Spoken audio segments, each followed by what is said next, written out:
It's important when we talk about ABC, CBS, NBC, those evening newscasts, for example, draw more than 20 million viewers on an average night combined. So people are still watching those news programs that may not be watching cable news in any extended period of time. And as you said, they ignored it then, so they will certainly ignore it now. This latest document dump is very telling, Ainsley.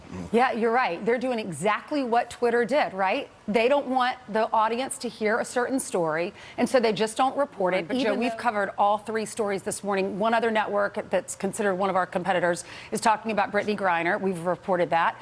Another one is talking about Kristen Sinema leaving the Democratic Party. We reported that.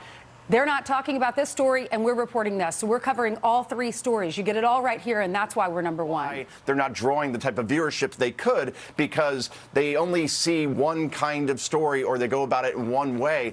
You're talking about things that people care about, and you show that you could walk and chew gum, too, by covering a bunch of different topics. And that's what makes this show interesting, well, on top of your obvious charm it, right? and wit, Ainsley. Thank you so much. Everyone should be concerned about it because these are stories that we need to make our own decisions. I want to read all the stories, and then I can make my own decision. But when you can't read these stories and you don't know what's happening behind closed doors, then that's the issue.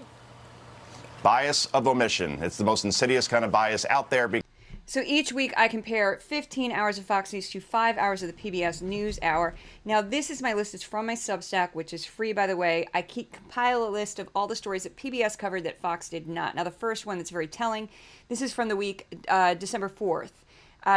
Trump had dinner with a Nazi. That's one. Another one would be that the Trump org was found guilty on all charges in their tax case in New York State. Another one is that Trump lost his special masters. The Oath Keepers had a guilty verdict of seditious conspiracy. Fox didn't mention that. Another one, there's an immigration case currently in SCOTUS that they didn't talk about. Carrie Lake and some drama in Arizona. They didn't really talk about it that week. Another one is 40 million children haven't got the measles vaccine worldwide. Palestine, Israel, they never talk about that.